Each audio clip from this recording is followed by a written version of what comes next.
A photograph tells a story it shouldn't. Welcome to Wolfe's Casebook. I am your host, Enigma. Share your location in the comments. I always enjoy reading them. Let's uncover the deception. If there's one thing you can count on in Nero Wolfe's brownstone, it's that disorder is treated the way other households treat termites, with immediate hostility and a strong preference for someone else dealing with it. That's why, at 10:15 on a Tuesday morning, when Fritz Brenner appeared at the dining room doorway instead of staying in his kingdom downstairs, I knew something had already gone wrong.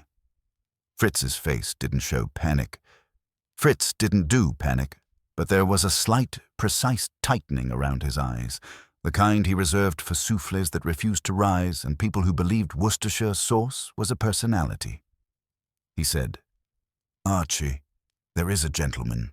He says it is important." "In the office?" I asked, though of course it was in the office.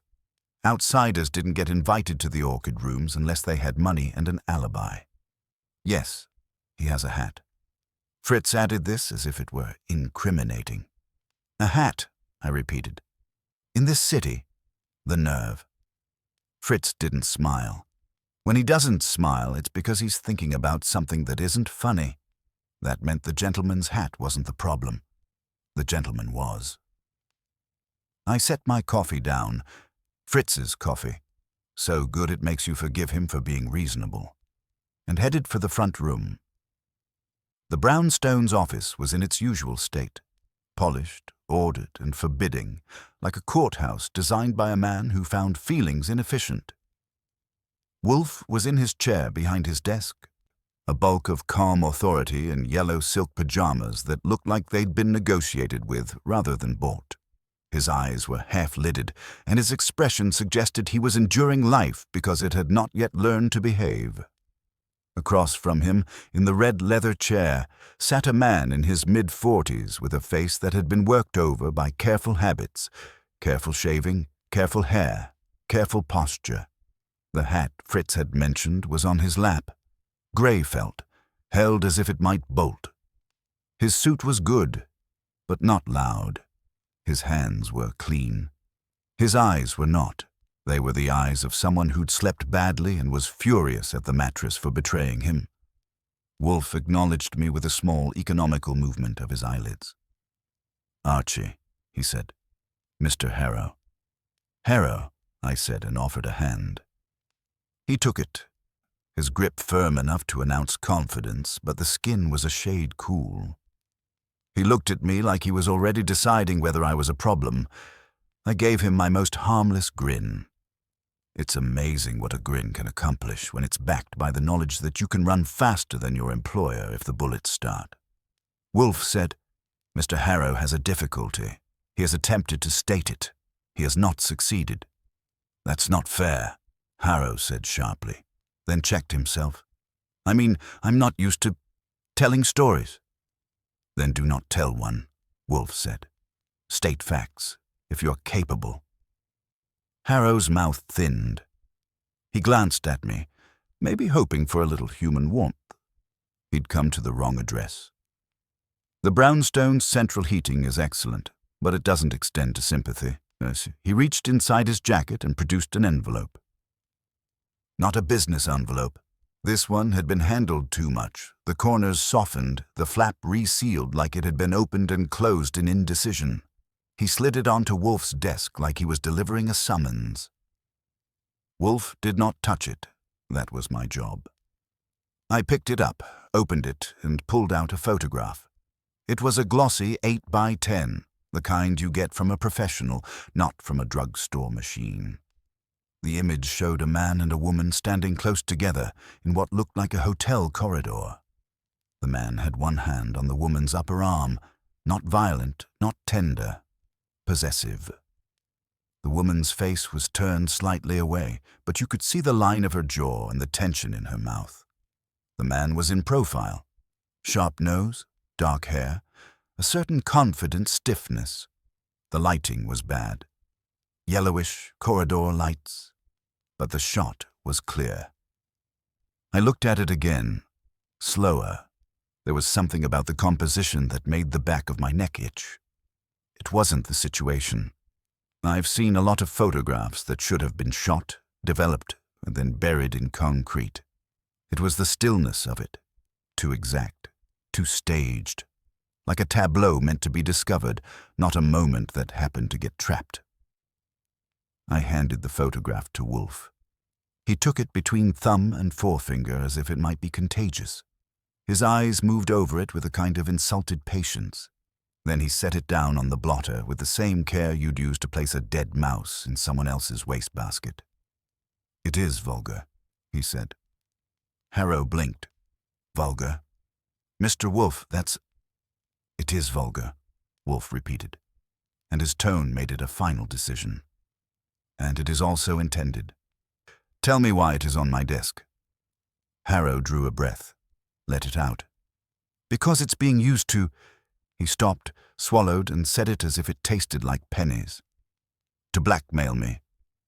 "Ah," Wolfe said, not interested. "That is common. It's not common to me." "You are fortunate," Wolfe said. "Continue." Harrow's fingers tightened around the hat brim. "My name is Lionel Harrow. I'm the executive director of the Marwick Foundation." That perked my attention. The Marwick Foundation wasn't a charity that bought puppies for orphans. It had serious money and serious influence. Grants. Research.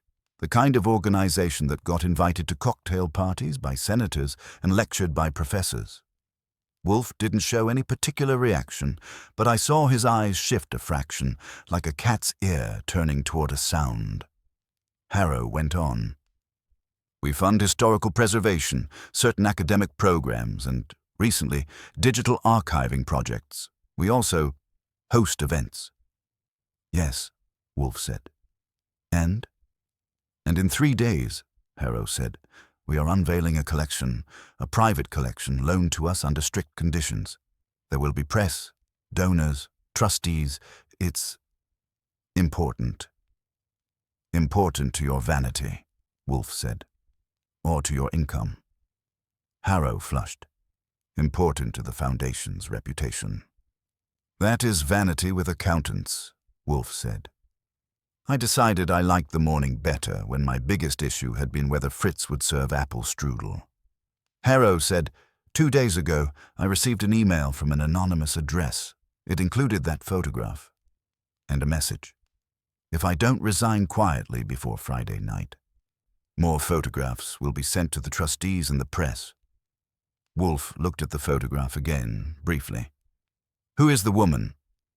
Harrow hesitated. "Her name is Celia Rook." Wolfe's brows rose a millimeter. That was practically fireworks. "And who is she to you?" Wolfe asked. Harrow's jaw worked. "She used to be associated with the Foundation." "Associated," Wolfe murmured. "A word with many sins hidden under it." Harrow leaned forward.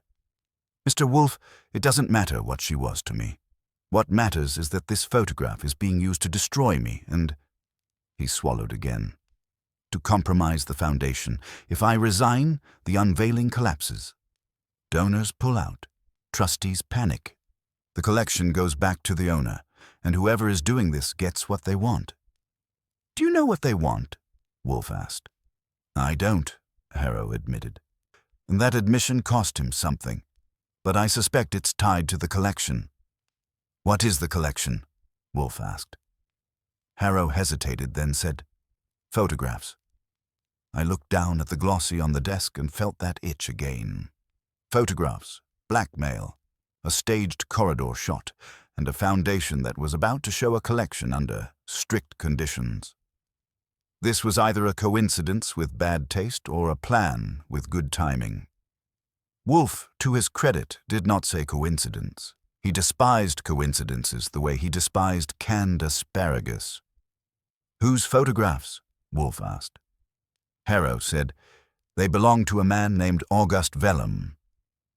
That name didn't ring a bell for me, but Wolfe's eyes narrowed a touch. Not recognition exactly. More like he'd heard the tune in an unpleasant place. "Vellum," Wolfe repeated. The photographer. Yes, Harrow said quickly, relieved to have a hook in Wolfe's mind.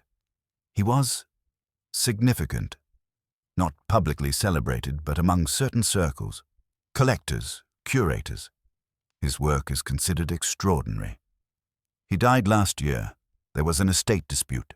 Eventually, his private collection was acquired by a person who prefers to remain unnamed. We have it on loan for the unveiling. We've kept the lender's identity confidential per contract. Wolfe held up a hand. Enough. You are flooding the room with irrelevancies. Harrow's mouth opened, then closed. He looked like a man who wasn't used to being told to shut up by someone wearing pajamas. Wolfe said, "The blackmailer threatens to release photographs, these or others, to compel your resignation.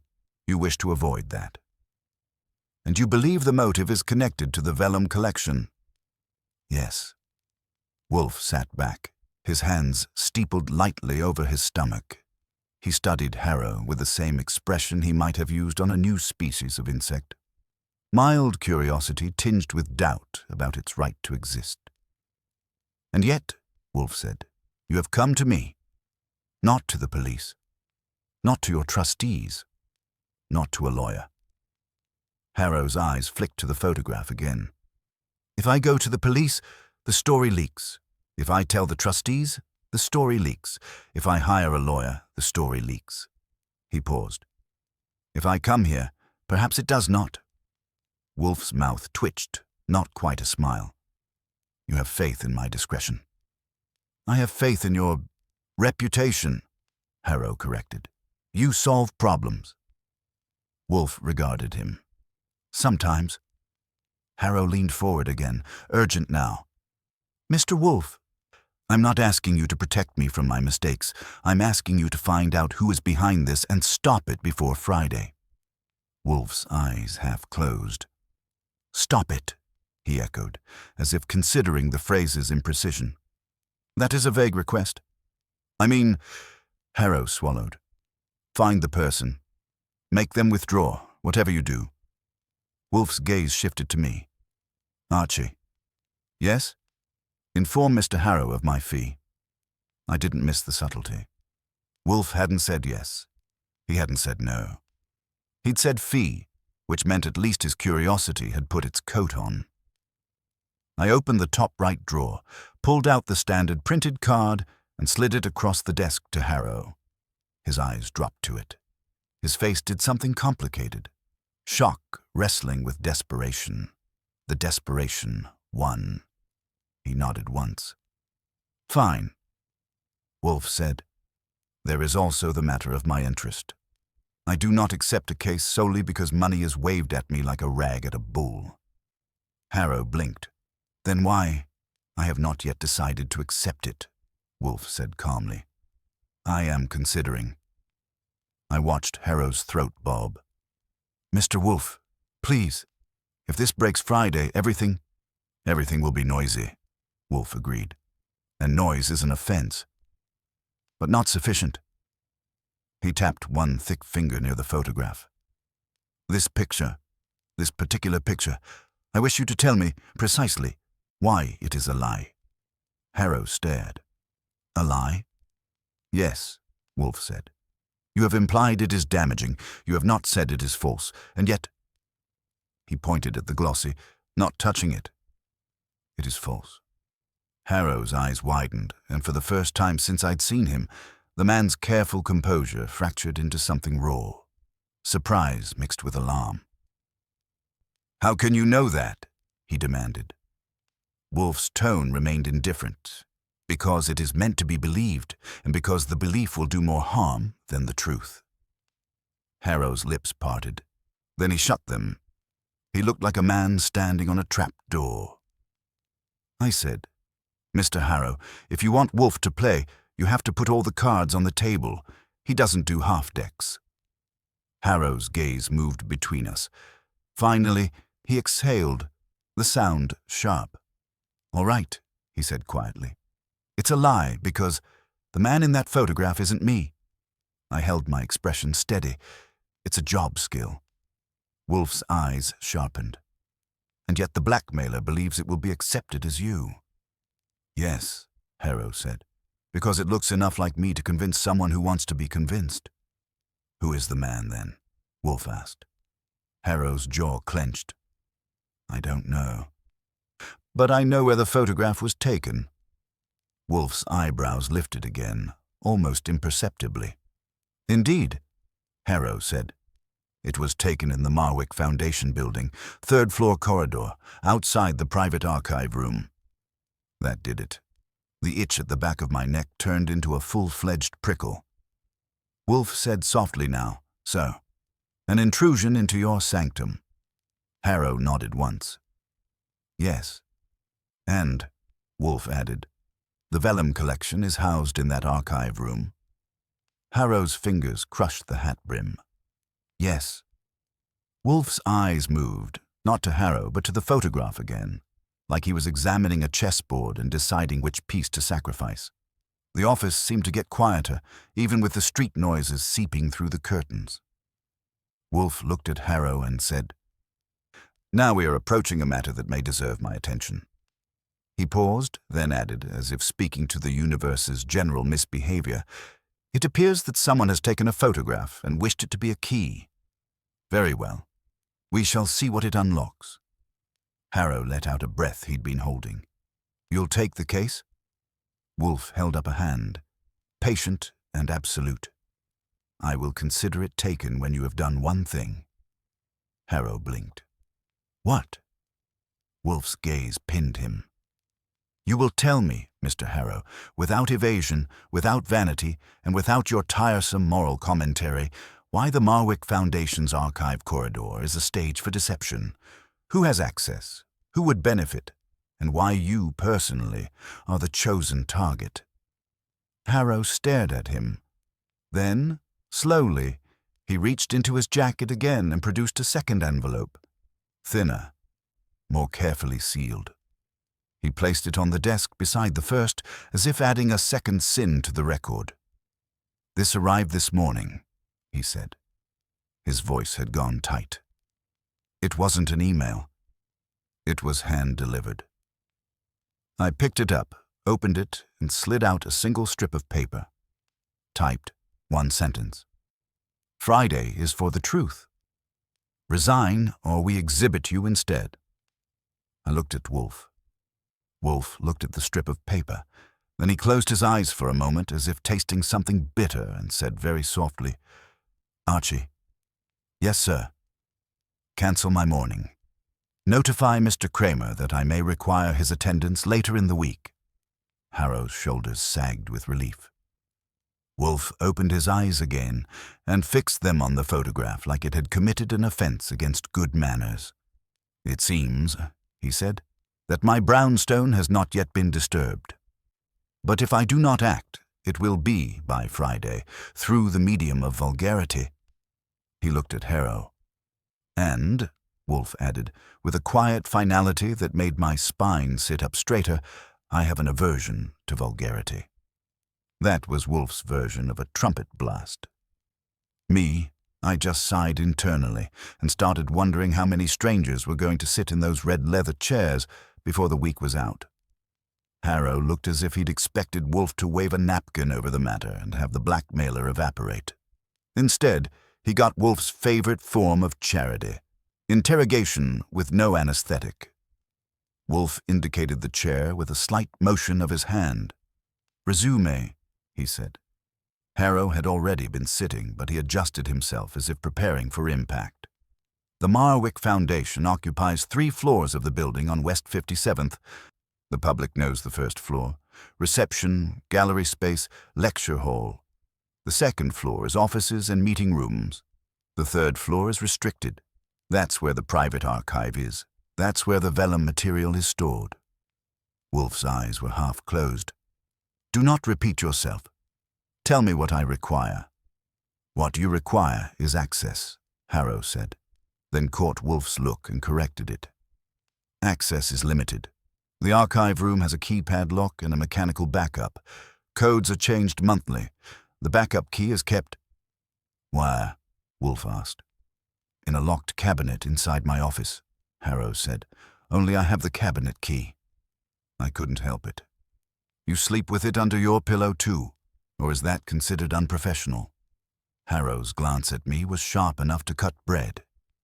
Very amusing. Wolfe didn't bother to reprimand me, which meant he was busy thinking. "Who knows the keypad code?" Harrow took a breath. "I do. Our head archivist does. The chief curator does. Security has it on record for emergencies." "How many persons?" Wolfe asked patiently. "Is that?" Harrow frowned. "Me, Irene Mallory, the head archivist, Simon Drest, the chief curator, and Victor Talbot, head of security." Wolfe's eyes opened a fraction more. "Names. At last," Harrow continued, as if reciting something he'd rehearsed in the taxi. "The trustees do not have codes. Certain senior staff have access to third-floor corridors, but not the archive room.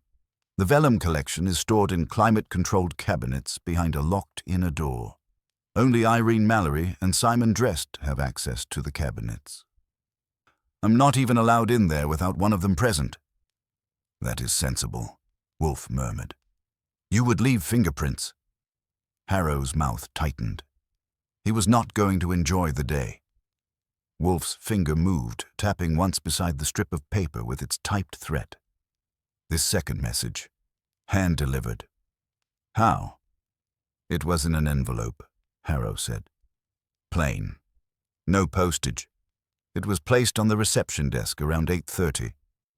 The receptionist thought it was ordinary correspondence, and it was marked personal. She brought it up to my office with the mail." "Reception desk," Wolfe said. "Public, convenient." Harrow nodded. "We have cameras. Security says whoever placed it did so during a rush. They were in a hat and scarf. Not much to go on." Wolfe's gaze went to the photograph again. "And the first, sent electronically, from an anonymous address. Do you possess the original?" "Yes," Harrow said quickly. "On my phone, and I forwarded it to a private account." Wolfe held out a hand without looking at him. "Archie." I knew what he wanted, the facts without Harrow's interpretation. I crossed to the chair and extended my hand. Harrow hesitated, like he didn't like the idea of his phone being in someone else's possession, but then he gave it over. I opened the email. Anonymous address, a string of nonsense, no signature. The photo attached. One line of text. "Resign before Friday, or the trustees and the press receive what they deserve." I'd seen uglier threats with more spelling errors. "Forward this to me," I told him, "and the full headers too, if you can manage it. If you can't, don't break your thumbs trying." Harrow's nostrils flared. "I can manage it." "Excellent. Your competence is the highlight of my morning." Wolfe said, "Now, the woman, Celia Rook. Describe her role." Harrow's face shifted in a way that told me we'd found the soft part. "She was our communications director, public relations, donor relations. She handled the narrative, press releases, interviews, branding." "And did she handle you?" Wolfe asked mildly. Harrow stiffened. "She resigned 6 months ago." "Resigned," Wolfe echoed. "Or was dismissed?" "She resigned," Harrow insisted too quickly. "She left for another opportunity." Wolfe stared at him, silent. Wolfe can do silence the way Fritz can do Béarnaise, perfectly timed and deeply unsettling. Finally, Harrow said, through his teeth, there was disagreement about strategy, about transparency. "Transparency," Wolfe murmured. "A fashionable virtue. Continue." Harrow's fingers worried the hat brim again. "Celia believed the lender's anonymity was suspicious. She wanted to disclose more, to protect the foundation from rumor. I told her the contract forbade it. She said we were becoming complicit in something." "In what?" Wolfe asked. "I don't know," Harrow snapped. Then he swallowed. "I didn't know. The lender insisted. The trustees agreed. The Vellum estate is messy." Everyone wants a piece. We needed the loan to secure donor excitement and, yes, reputation. Wolfe inclined his head, and Celia Rook objected. Perhaps morally, perhaps strategically, perhaps personally. Harrow's eyes flicked away. Wolfe went on, calm as a judge. Your picture is staged in a corridor outside the archive room. Therefore, the blackmailer has access to that corridor and knowledge of your vulnerability. Your vulnerability is not the photograph itself, since you say it is not you. It is the impression it creates. Harrow gave a short laugh without humor. You make it sound trivial. It is not trivial, Wolfe said. It is efficient. Irene Mallory, Simon Drest, Victor Talbot, Celia Rook. 4 names, and the case was already arranging itself like dominoes on a table. You can see the pattern before it falls, if you've watched enough hands set them up. Wolfe said, Who else is intimately involved with the vellum loan? Harrow hesitated, then said, Dr. Lydia Vane. She's one of our trustees. She pushed for the unveiling. She has connections in the art world. Wolfe's lips moved slightly. Connections. Another word with sins hidden under it. Harrow stared at him. She's respected. She's important. And she is a trustee, Wolfe said. So she has influence. Yes. Wolfe's gaze shifted to me. Archie. Sir, you will go to the Marwick Foundation. I was already mentally putting on my coat. I had a feeling my day wouldn't end with a nice walk in Central Park. You will observe, Wolfe continued, the layout of the 3rd-floor corridor, particularly outside the private archive room. You will speak with the persons Mr. Harrow has named. You will acquire, if possible, their impressions of Mr. Harrow, of Celia Rook, and of the vellum collection. You will also inquire, discreetly, regarding internal disagreements. Harrow opened his mouth. Mr. Wolfe, I don't want this to... Wolfe held up a hand. You have already invited noise, Mr. Harrow. I am merely choosing the frequency. Harrow shut his mouth. Wolfe said, Additionally, I wish the security camera records for the period in which this hand-delivered message appeared at the reception desk, and the access logs to the 3rd floor and the archive room for the past 2 weeks. Victor Talbot's name hung there like a badge on a jacket. Access logs. Cameras. I could see where Wolfe's mind was going, not toward the photograph's content, but toward its creation. Who could stage it, who would dare, and who had reason to make the building itself complicit. Harrow said, Talbot will cooperate if I instruct him. Wolfe's eyes flicked up. Do so, and do not. His voice sharpened slightly. Announce to your staff that you have hired Nero Wolfe. That would be idiotic. Harrow's cheeks reddened. I wasn't going to.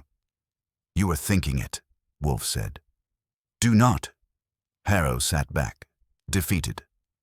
All right. What do you need from me now? Wolfe considered him, then spoke with deliberate precision.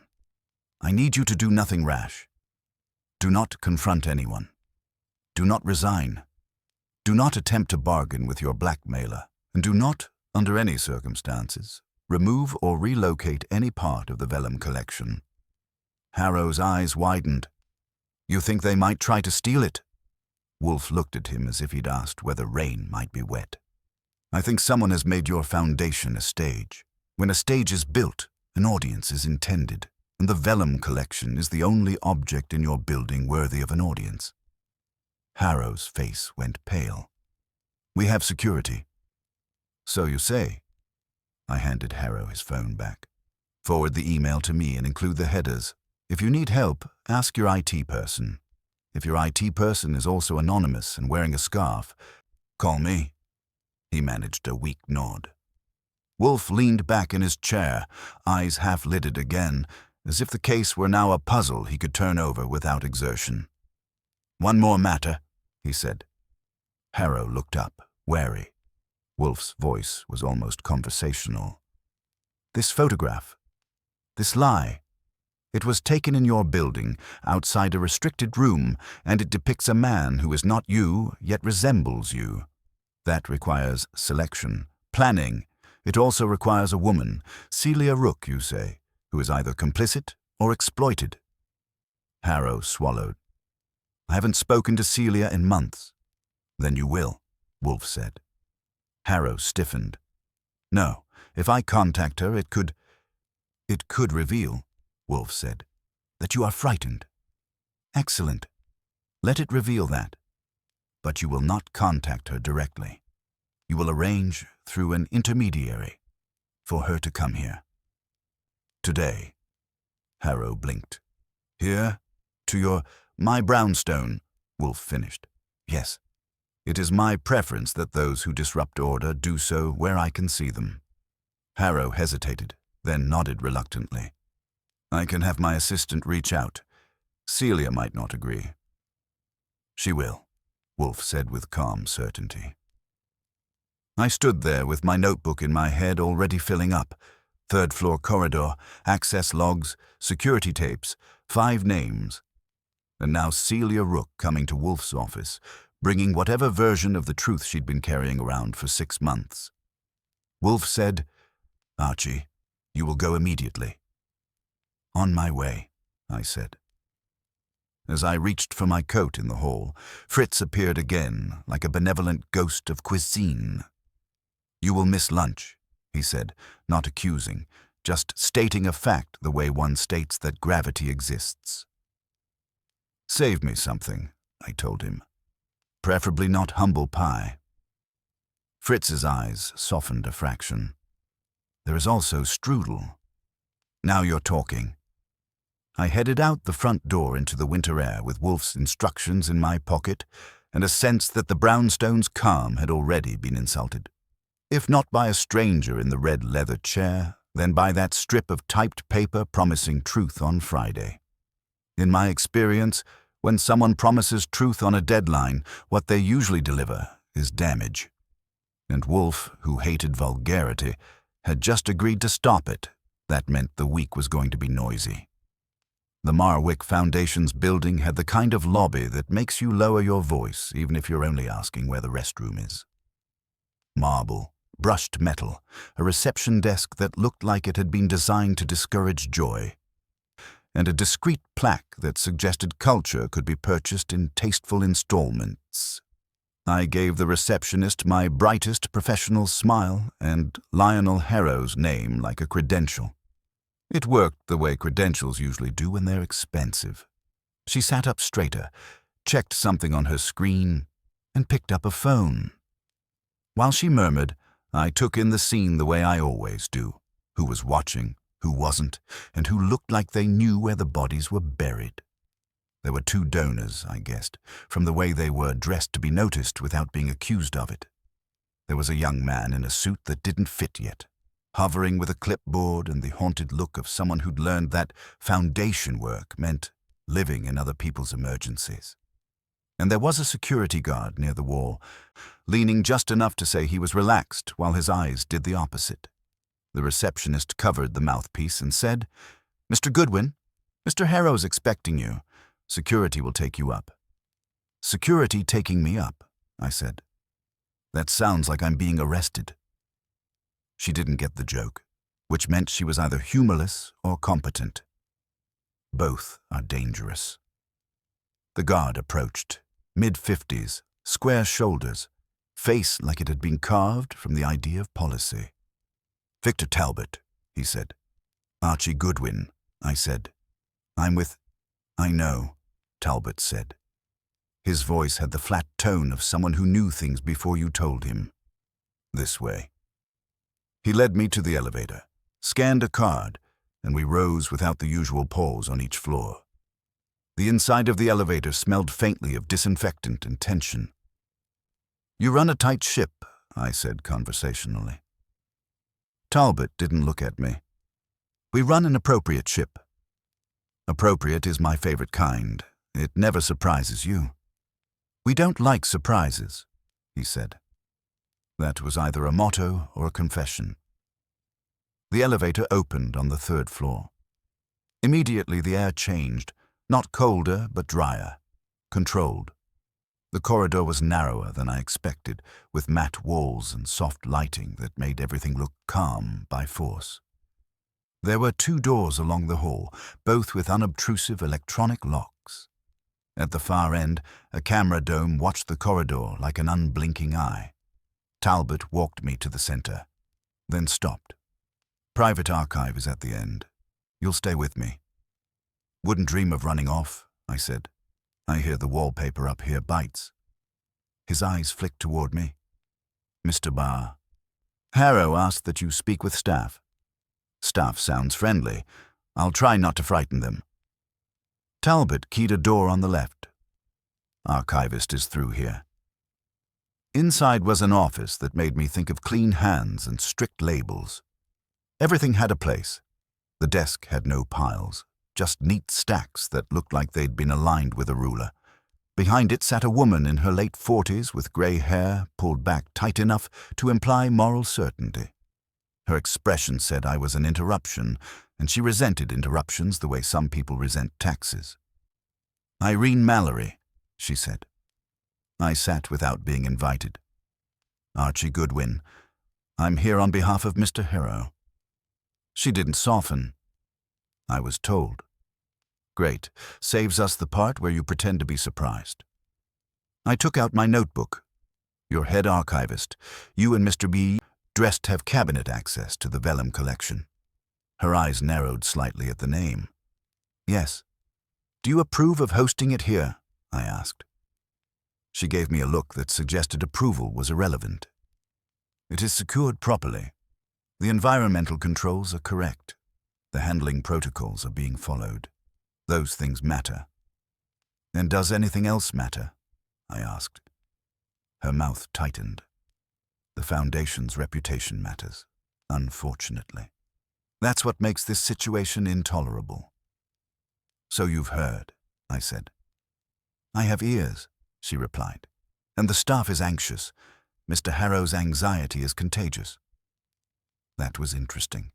She didn't say blackmail, didn't say photograph, didn't say Friday. She said situation like it was a stain. I said, "Do many people have access to this corridor?" "Too many," she said promptly. "The 3rd floor should not be used as a thoroughfare for senior staff who simply want to feel important. We have a restricted environment. People treat it like a shortcut." "Names?" I asked. Her eyes met mine. "Simon Drest would insist you speak with him. Dr. Lydia Vane believes her trustee status makes her a special case. Victor Talbot believes security makes him omnipotent. And, before she left, Celia Rook had reasons to be here." That one came out like a clipped thread. I kept my tone light. "Reasons that were legitimate?" Mallory's nostrils flared almost invisibly. She claimed they were. "Claimed," I echoed. Mallory's gaze flicked toward the door, toward Talbot outside. Celia was concerned with narratives. She liked to touch the thing she was writing about. I told her that archives are not props. "You didn't get along," I said. Her eyes cooled. "I get along with anyone who respects procedures." So Celia didn't. "She respected the appearance of them," Mallory said. "That can be worse." I jotted that down. "Has anything been off with the vellum collection? Any inventory discrepancies? Temperature fluctuations? Cabinets opened unexpectedly?" For the first time she hesitated. Just a fraction, but it was there. "No." I watched her face. "That was quick for someone who values precision." Mallory's jaw tightened. "There was an incident yesterday. A cabinet latch was not fully engaged." "That's not nothing," I said. "It is a human error," she insisted. "I checked the seals. Nothing was missing." "Who was last in the cabinet?" I asked. Her eyes flashed. "Simon Drest." I let that sit. "Did he admit it?" "He did not have to admit it," she snapped. "The access log showed his code at 1742. He denied mishandling it, of course. He is—" She stopped, as if the word she wanted to use might be unprofessional. Proud. Proud is fine, I said. Proud gets people killed. Or caught. Depends how lucky they are. Mallory stared at me as if I'd brought street dirt into her office. What do you want from me, Mr. Goodwin? I want a list, I said. Everyone with archive access, cabinet access, and third-floor clearance. I also want to know who complained about the vellum loan and who championed it. Her lips pressed thin. Victor Talbot will give you clearance lists. I'll ask him, I said. I asked you because you look like the kind of person who keeps records even when you're not required to. That landed. Her eyes stayed cold, but her shoulders eased a hair, like someone acknowledging a fellow professional. She opened a drawer and produced a small binder, thin, labeled with a date. She slid it across the desk without a word. I flipped it open. It wasn't a list exactly. It was Mallory's personal log. Names, times, notes in a tidy hand. The kind of thing that would make a defense attorney weep. I looked up. You keep this for fun? For accountability, she said stiffly. Same thing, I told her. In my line of work. I scanned quickly. Dr. Lydia Vane had been up on the third floor twice in the past week, once alone. Simon Drest, almost daily. Talbot, frequent. And Celia Rook? No, not recently. But there were older entries, 6 months back, with Mallory's notes getting sharper. Words like insisted, refused, unauthorized request. I closed the binder gently. Thank you. Her eyes searched my face. Will Mr. Harrow be all right? The question surprised me more than it should have, because it meant beneath the frost there was something like concern, or self-preservation, which often looks similar in good lighting. He'll be whatever the facts allow, I said. That's usually how it works around my office. I stood. Now I'd like to meet Mr. Drest, preferably before he starts rearranging anything else. Mallory's mouth tightened again. Tell him I said nothing. I won't have to, I said. He'll assume you said everything.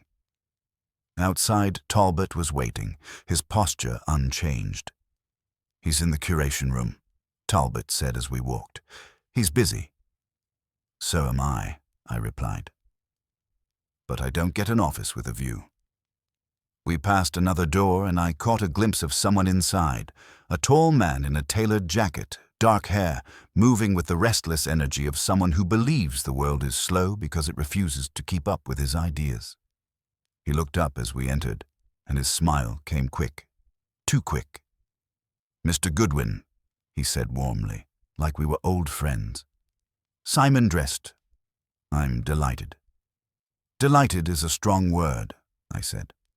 I'm more in the neighborhood of curious. His eyes flicked to Talbot, then back. Victor, you can go. We're perfectly safe. Talbot didn't move. Mr. Harrow asked me to remain. Drest's smile tightened, then returned. Of course.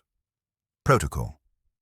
That told me, in one neat sentence, that protocol was a thing Drest wore like a scarf, only when the weather demanded it. He gestured at a table where several framed prints were laid out, covered partially with tissue paper. Even through the paper, I could see the edge of a photograph. Black and white, high contrast, the kind that makes ordinary faces look like secrets. Vellum, I said. Drest's eyes brightened. Yes, sublime, isn't it? People think photography is merely documentation.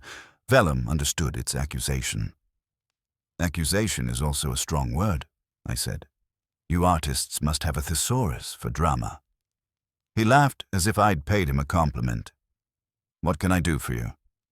Tell me, I said, keeping my voice casual, why someone would stage a photograph in your third-floor corridor outside the archive room.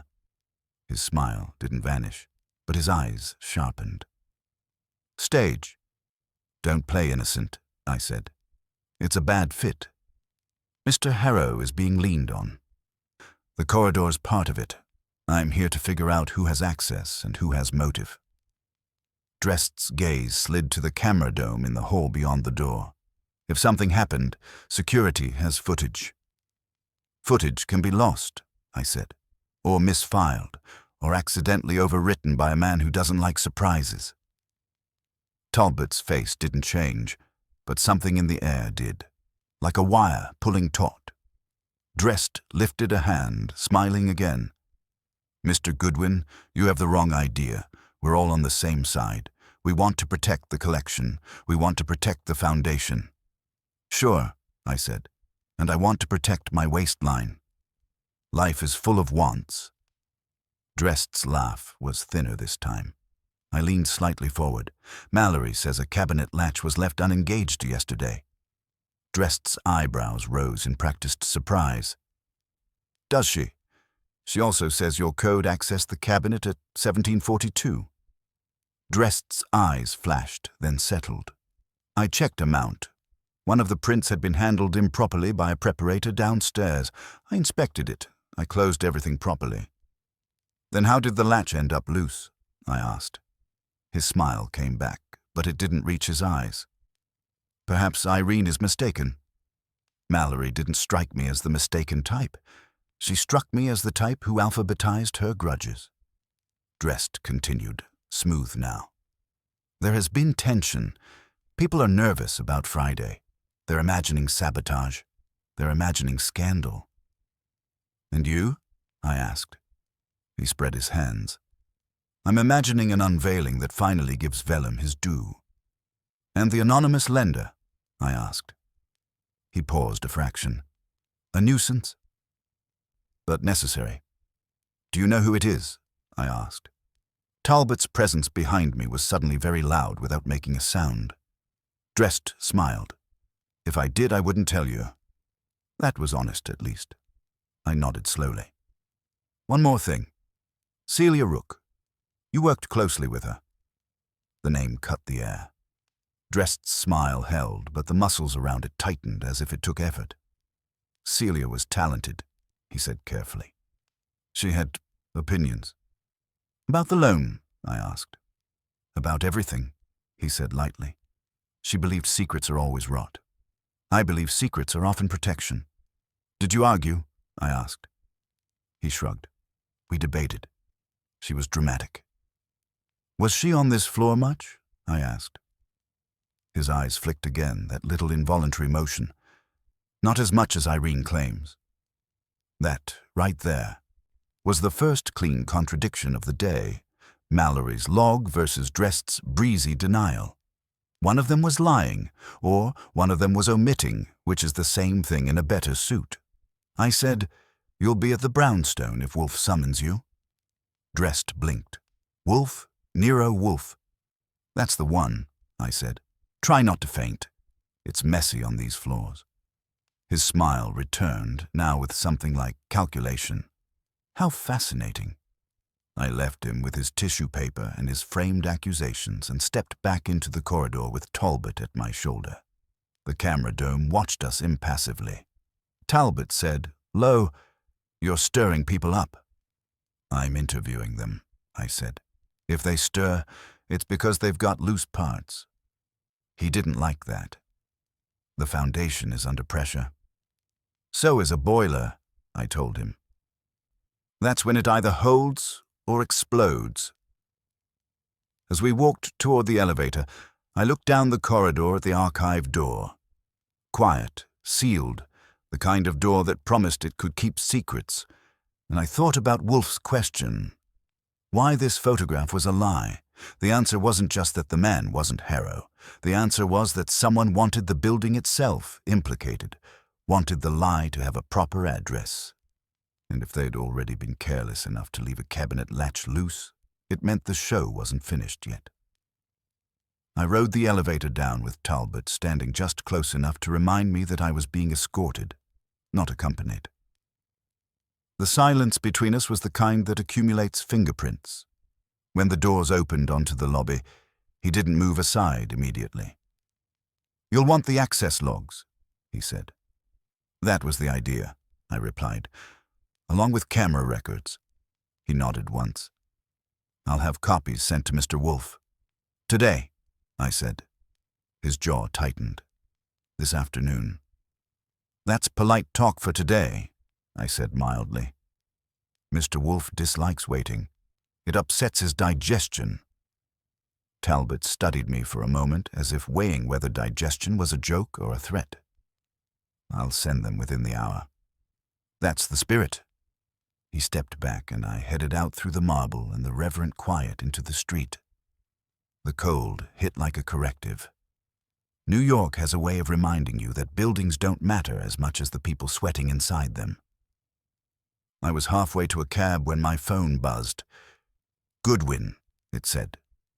"El Harrow," I answered. "Tell me you forwarded the email with headers." "Yes," Harrow said. His voice was tight. "And there's something else. My assistant reached Celia Rook." "And?" "She agreed to come. She'll be at your Mr. Wolfe's house at 4. I checked my watch. That gave me just enough time to get back, think, and be wrong once before she arrived." "Good," I said. "Don't call her again, and don't panic." "I'm past panic," Harrow said quietly. "I'm at anticipation." "Anticipation is worse," I told him. "Hang tight." I hung up and flagged a cab. On the ride back to the brownstone, I replayed Mallory's clipped precision, Drest's smooth evasions, Talbot's rigid control, and the neat little fact that Dr. Lydia Vane had wandered the 3rd floor alone, more than once.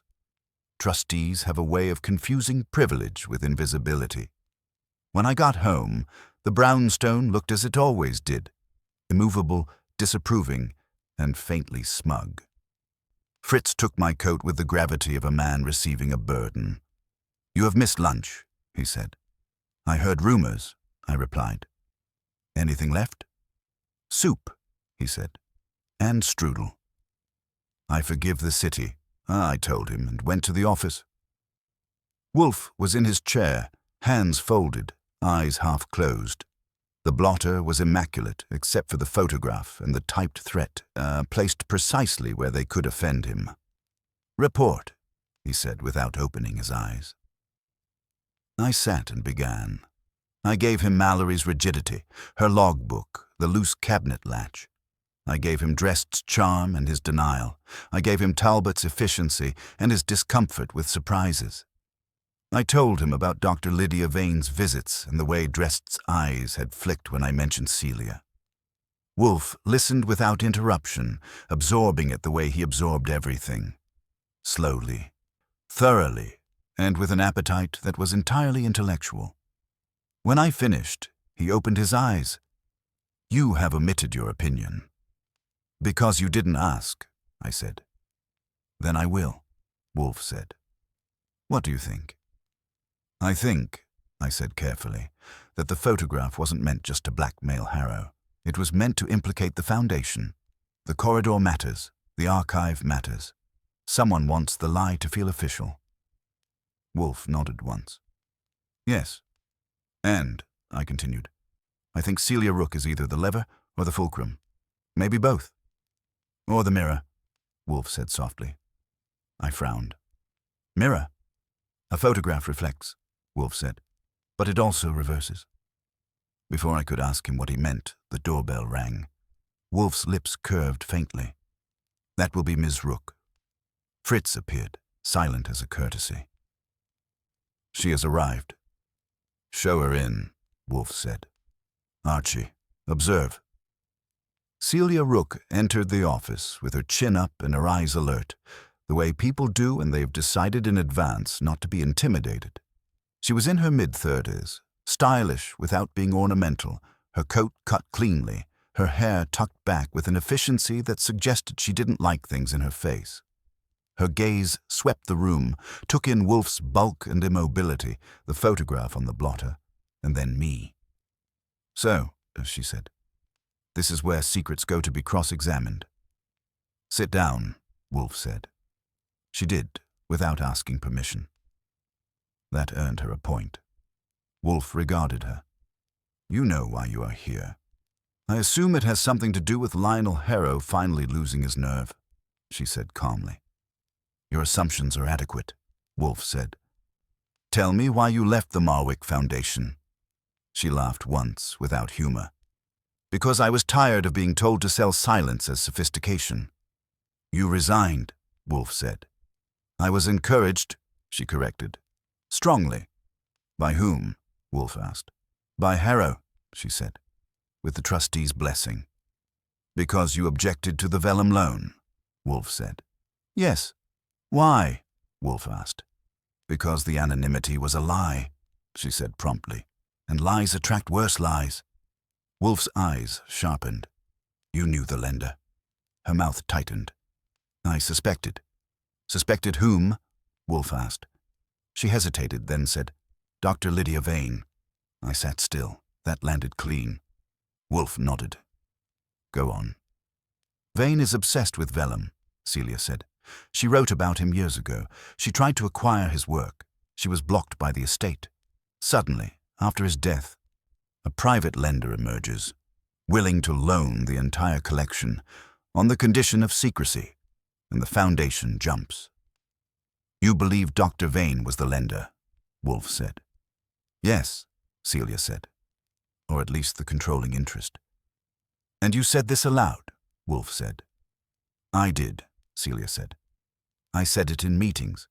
I said it to Harrow. I said it to Simon Drest. Wolfe's eyes flicked to me, then back. And the reaction? Drest told me I was imagining conspiracies, Celia said. Mallory told me to stay in my lane. Talbot told me security concerns were handled. And Harrow? Wolfe asked. Celia's mouth twisted. Harrow told me to think about my future. Wolfe was silent for a moment. Then, did you stage the photograph? Celia's eyes widened. No. Did you assist in staging it? Wolfe asked. No, she said firmly.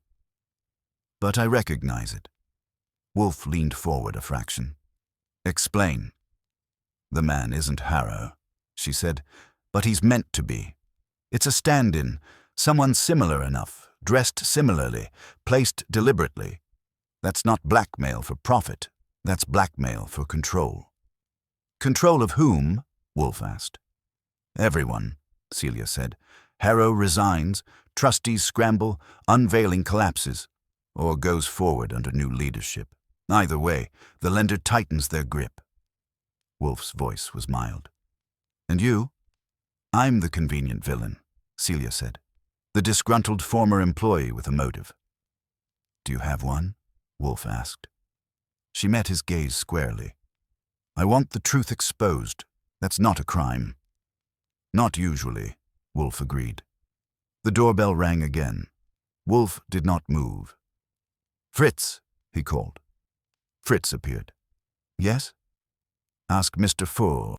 Talbot to join us, Wolfe said, and Dr. Lydia Vane if she's available. Fritz's eyebrows rose a fraction. Very good. Celia looked from Wolfe to me. You're summoning them here? Yes, Wolfe said.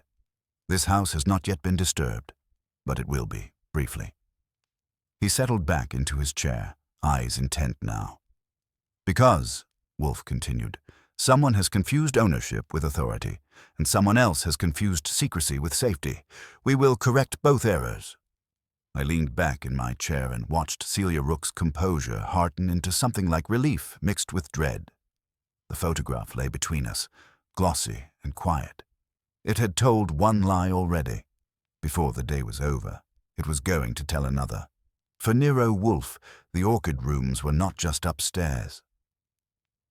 They were above, a private altitude where the ordinary world was not permitted to breathe without permission. Fritz's words might as well have been, "Someone has taken a knife to your religion." Wolfe's hands tightened once on the arms of his chair. That was the only movement he allowed himself. Then he turned his head slightly toward me. "Archie," he said, "go." I was already on my feet. "With pleasure." I glanced at Talbot. "You can come too, if you know how to walk without leaving fingerprints." Talbot's face hardened, but he followed. Celia started to rise. Wolfe's voice stopped her. "You will remain." Celia froze, then sat back, her eyes bright with anger. Wolfe ignored it the way a mountain ignores weather. Fritz led us up the stairs at a pace that, for me, was just short of running, and, for Talbot, was a quiet demonstration that security men don't enjoy being in someone else's house without a badge they can hide behind. On the second-floor landing, Fritz turned down the short hall toward the orchid rooms. The door was closed, as always. Fritz opened it with the same care he would use for an oven. Inside, the air changed immediately, warm, damp, sharp with green life and faint chemicals. The room was orderly, rows of plants, benches, the fluorescent grow lights throwing a pale glow over everything. Wolfe's orchids always looked like they were being raised for a royal court. Each one attended, each one judged. Fritz went straight to a small work table where several glass jars were arranged with labels in Fritz's precise hand.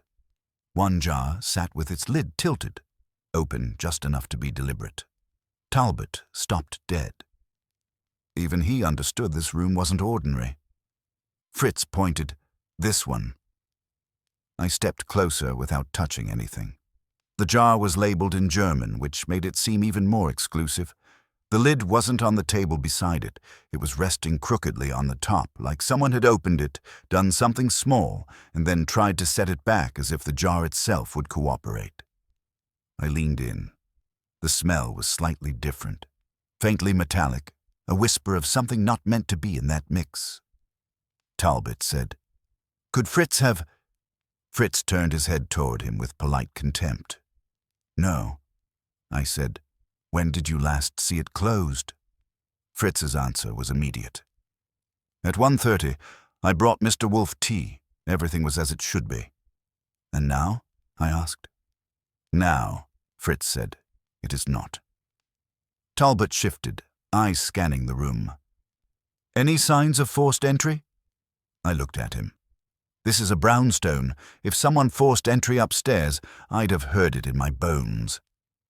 Talbot didn't like being corrected in a house that wasn't his. I crouched slightly, careful not to brush the table.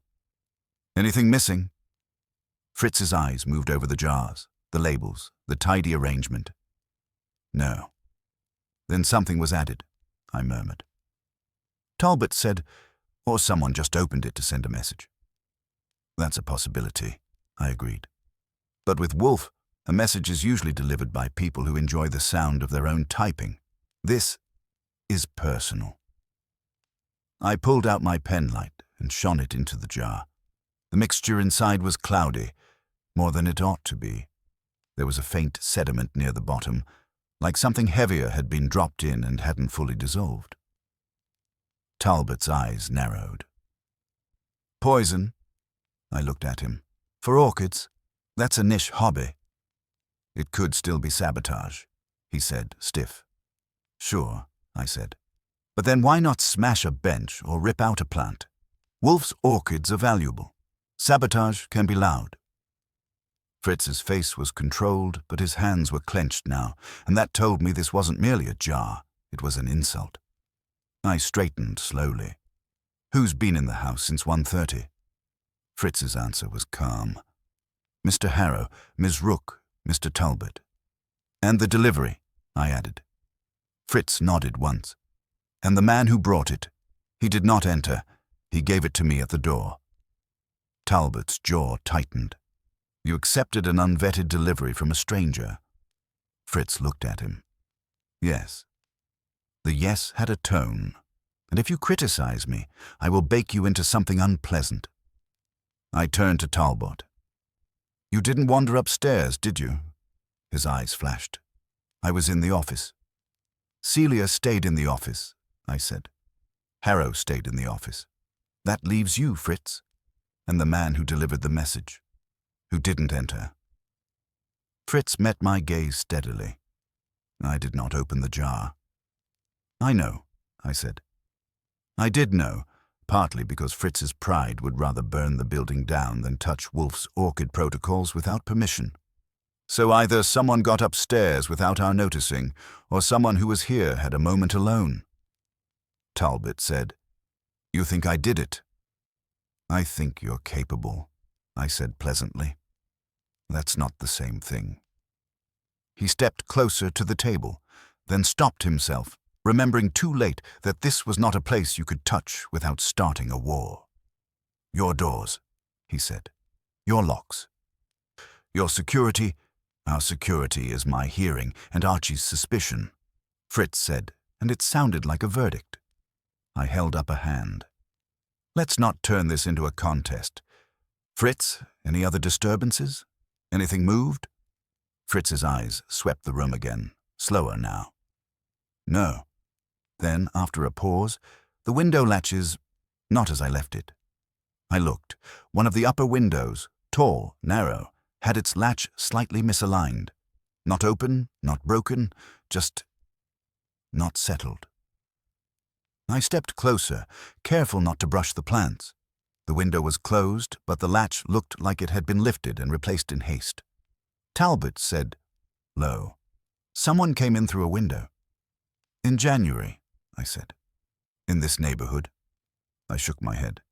"It's possible, but it's sloppy. And sloppy doesn't match typing threats." Fritz said softly, "There is also this." He reached to the edge of the work table, not touching the jar, and pointed at a tiny smear on the polished surface. It looked like nothing until the light hit it. A faint streak of grease, the kind you get from a fingertip that has handled something oily. Talbot leaned in, but kept his hands back. "Fingerprint residue." "Maybe," I said. "Or maybe just evidence that whoever did this isn't Fritz." I took out my handkerchief and, using the tip of my pen, lifted the jar's lid carefully by the edge. Underneath, caught in the thread of the lid, was a tiny fragment of something dark, fibrous. I held it up. "That," I said, "looks like cloth." Talbot stared. "From a glove? Or from a sleeve?" I said. "Or a scarf?" Fritz's eyes hardened.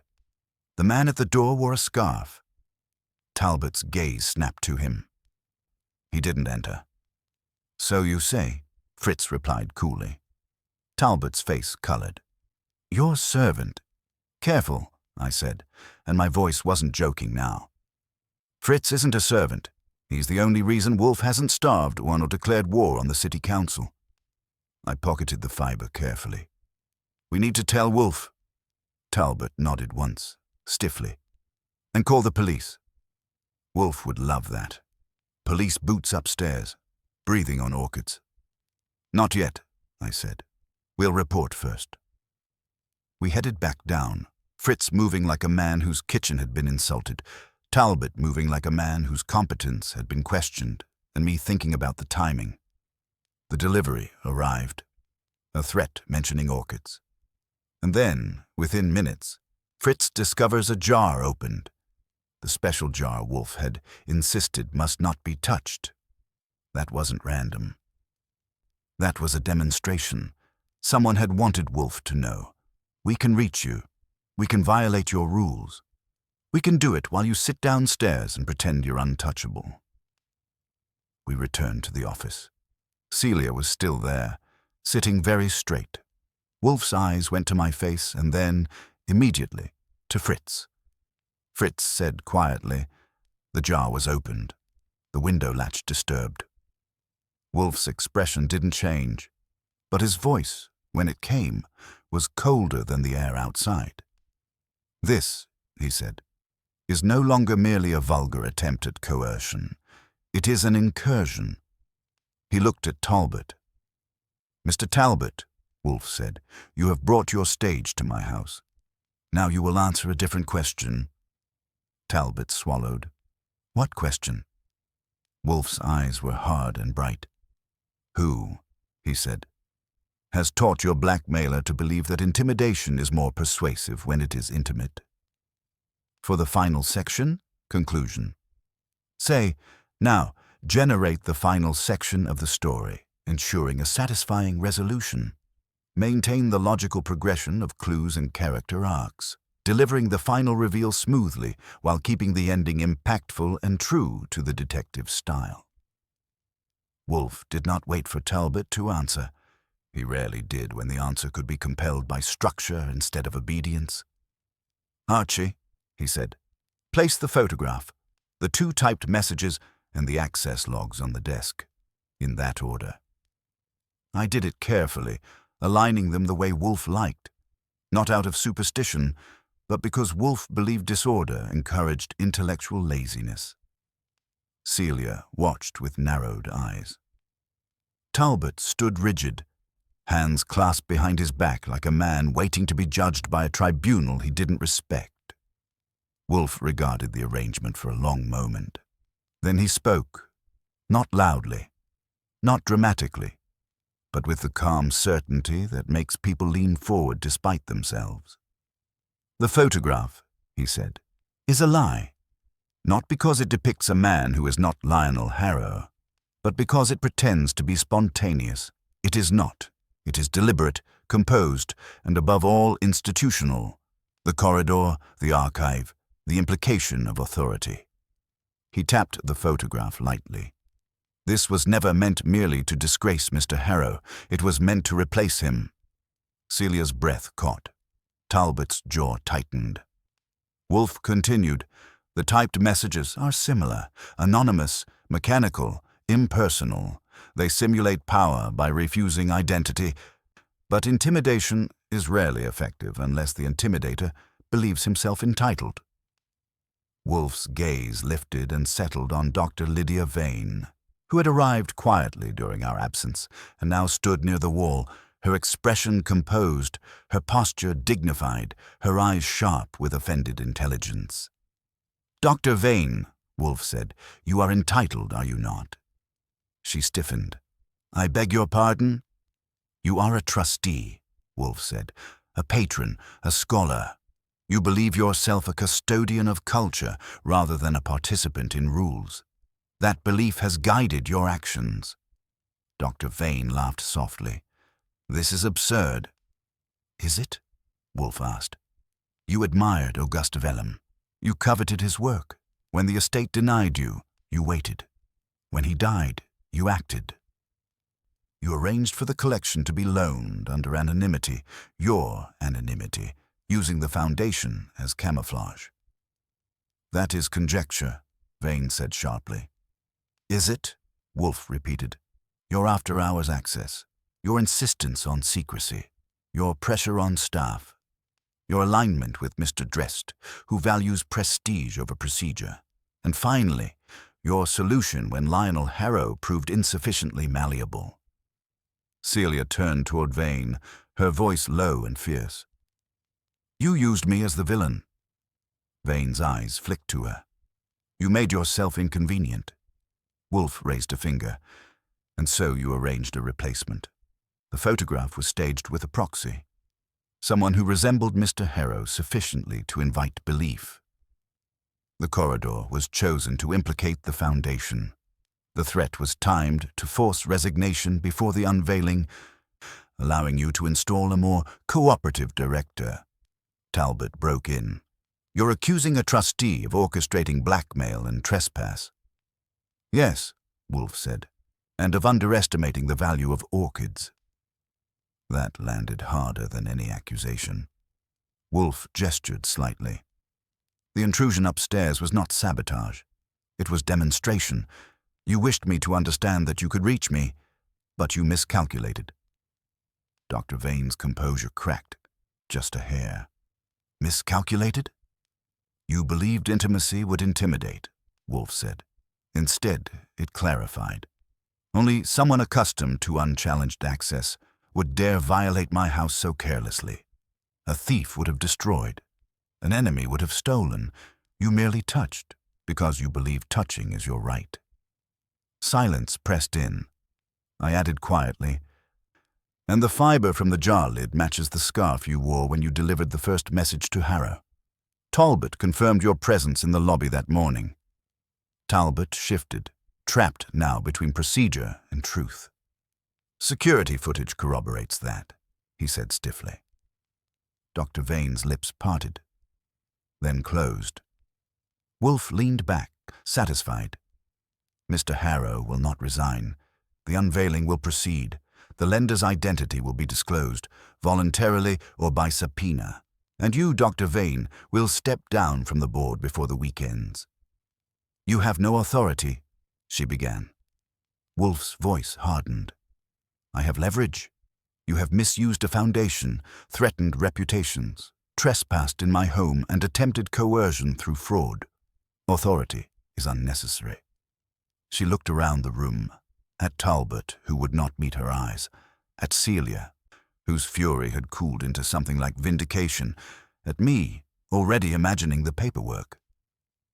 Finally, she exhaled. You are an impossible man. Yes, Wolfe agreed. That is why I'm useful. Dr. Vane turned and left without another word.